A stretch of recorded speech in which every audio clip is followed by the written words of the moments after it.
हर हर महादेव। देवों का देव महादेव जी के चरण में प्रणाम करती हूँ, मेरा प्रणाम स्वीकार हो। माता गौरा पार्वती के चरण में प्रणाम करती हूँ, मेरा प्रणाम स्वीकार हो। गणपति ललनमा के चरण में प्रणाम करती हूँ, मेरा प्रणाम स्वीकार हो। सब गुरु भाई बहनों के चरण में प्रणाम करती हूँ, मेरा प्रणाम स्वीकार हो। गुरु भाई बहना, मैं एक कथा सुनाने जा रही हूँ। इस कथा को पूरा सुनिए और रहस्य जानिए। हर हर महादेव, घर घर महादेव।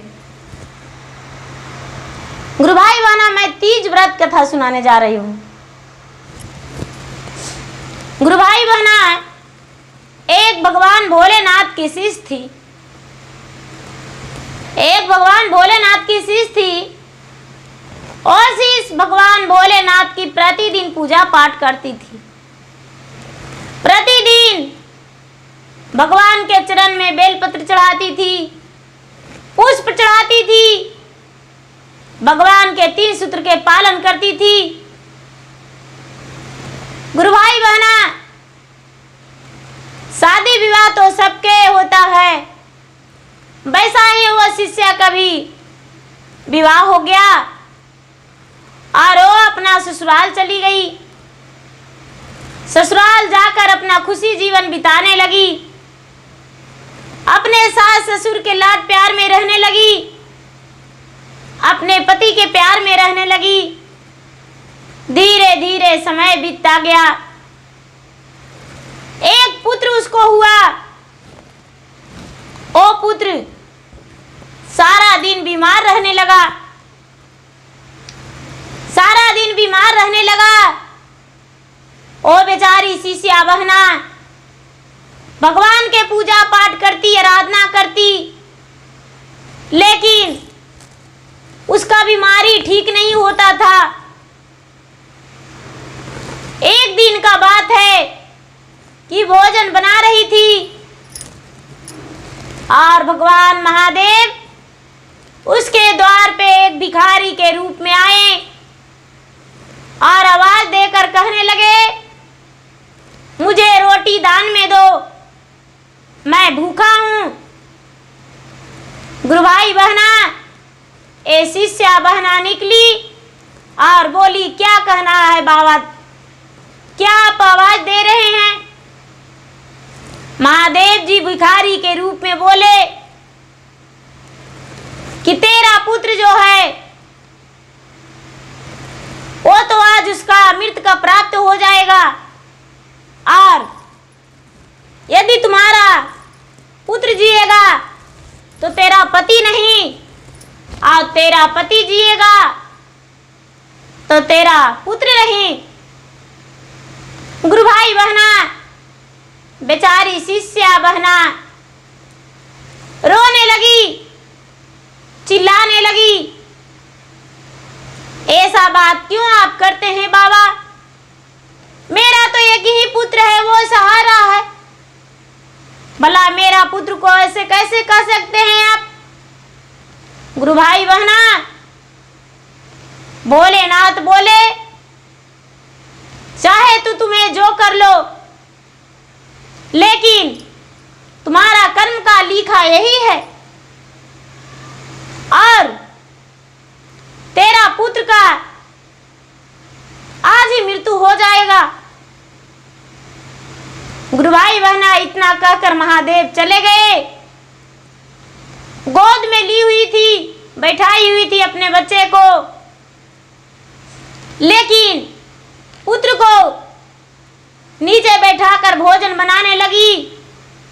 तभी उसका पुत्र धीरे धीरे कहां चला गया पता ही नहीं। बेचारी शिष्या बहना इधर उधर खोजने लगी, लेकिन उसका पुत्र नहीं मिला। गुरु भाई बहना, पुत्र के वियोग में, पुत्र के चिंता में उसका पति बीमार रहने लगे और पति बहुत दुखी रहने लगे, उदास रहने लगे, बेचैन रहने लगे। धीरे धीरे धीरे धीरे उसका पति भी बीमार हो गए। कोई सुई दवा भी उनका इलाज में काम नहीं करता था। सारा लोग हंसने लगे उन पे और कहने लगे,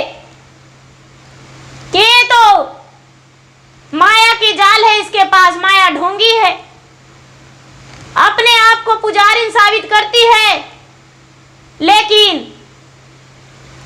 ये तो ऐसा इसके पास कुछ नहीं। इसका पुत्र जो था, पुत्र कहाँ चला गया पता नहीं, और पति जो है वो भी मरने ही वाला है। गुरु भाई बहना, बेचारी शिष्या बहना बड़ी चिंतित रहती थी, बहुत चिंतित और बहुत दुखित रहती थी।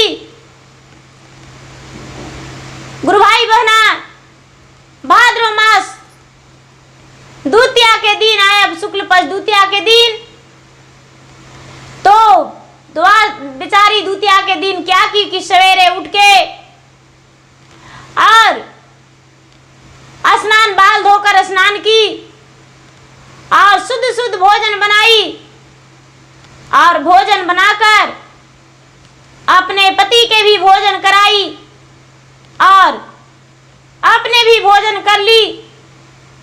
और तृतीया के दिन, तीज के दिन गुरु भाई बहना पूरा निराधर उपास रह गई, निराजल उपास रह गई। शाम का समय में पूजा पाठ की और पूजा पाठ करके प्रेम पूर्वक रात्रि में जागरण के लिए बैठ गई, अपने पति के बिस्तर लगा दी सोने के लिए, और शिष्या बहना जागरण के लिए बैठ गई। गुरु भाई बहना पूरा रात शिष्या बहना भगवान भोलेनाथ के भजन की और जागरण की और आरती की। जब सवेरा होने वाला था, सवेरा होने वाला था, तो उसका बेटा जो था देख रही है कि धीरे धीरे धीरे धीरे उसके पास पहुंच गया, और इनका पति उठ के बैठ गए, बिल्कुल स्वस्थ हो गए, ठीक हो गए, और कहने लगे, अरे तू तो भूखी थी पूरा रात दिन, रात में जागरण भी की है, जाओ पूजा पाठ करो, हम तुम्हारे लिए भोजन बना देते हैं। गुरु भाई बहना, शिष्या बहना के जो पति थे, पति भोजन बनाने के लिए चले गए और भोजन बना दिए। जब तक इन्होंने पूजा की तब तक वे भोजन बना दिए। गुरु भाई बहना, ये व्रत की तो उसका पुत्र वापस आ गया, पति भी बिल्कुल ठीक हो गए। जब सवेरा हुआ तो बेचारी स्नान करके पूजा पाठ करके और सोची कि भोजन कुछ कर ले, लेकिन जब तक ब्राह्मण को दान नहीं देंगे तब तक भोजन कैसे करें। ब्राह्मण के दान देने के लिए श्रृंगार, वस्त्र, भोजन एक थाल में सजाई।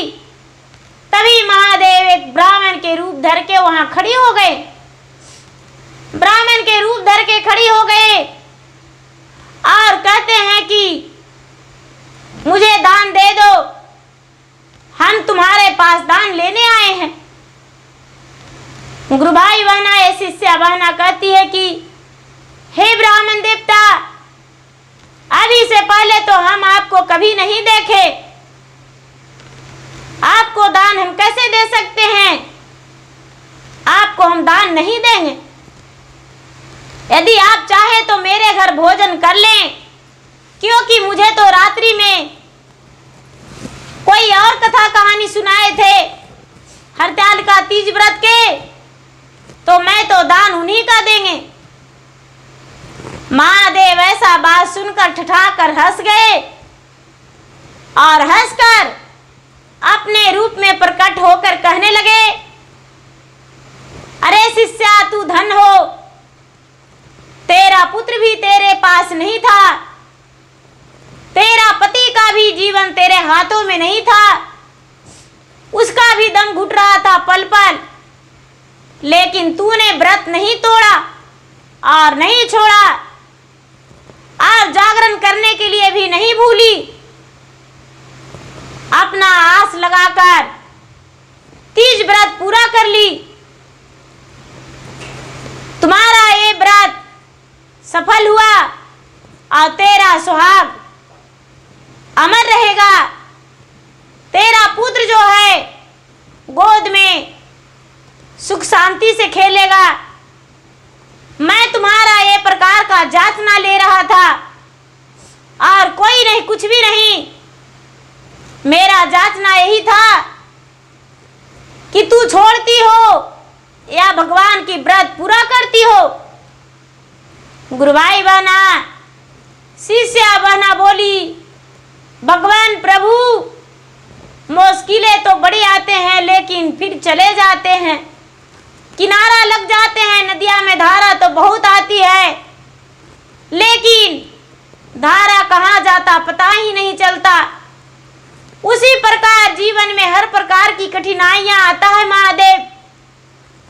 जीवन की कठिनाइयां से डरना नहीं चाहिए, भटकना नहीं चाहिए। इसीलिए हम चुपचाप भगवान के ध्यान में लगाकर हर मुश्किलों को सामना कर रहे थे। भगवान ने आशीर्वाद देते हुए बोले, तू धन्य हो शीश, अब तेरे सर ऊपर कोई संकट नहीं आएगा। तेरा पुत्र और तेरा पति तुम्हारे पास रहेगा। आयुष्मान भवा। बेचारी शिष्या बहना भगवान के चरण छुई, भगवान के प्रणाम की और प्रणाम करके और भरमुख आशीर्वाद ली। गुरुभाई बहना भगवान भोलेनाथ वहां से अंतर ध्यान हो गए। अंतर ध्यान हो गए। बेचारी शिष्या बहना ब्राह्मणों को दान दी और अपने भी भोजन की, अपने बच्चे को खिलाई, पति को भोजन कराई। उस दिन से पति इसका बिल्कुल ठीक हो गए। तो गुरु भाई बहना, तीज व्रत कन्याकुमारी भी कर सकती है और सुहागने तो जरूरी करेगी। सुहागने को तो कभी ये व्रत छोड़ना ही नहीं चाहिए। आज जिसका इस बार शादी हुआ है तो उसका तो और जरूरी है, क्योंकि इस बार तीज उठाने में कोई दिक्कत नहीं, कोई वैसा गलत नहीं। बहुत अच्छा सुमुहूर्त बीत रहा है, इसलिए तीज व्रत इस बार जरूरी करें। तो गुरु भाई बहना, मेरा वीडियो अच्छा लगे तो इसे लाइक कीजिए, शेयर कीजिए, सब्सक्राइब कीजिए। धन्यवाद। हर हर महादेव, घर घर महादेव।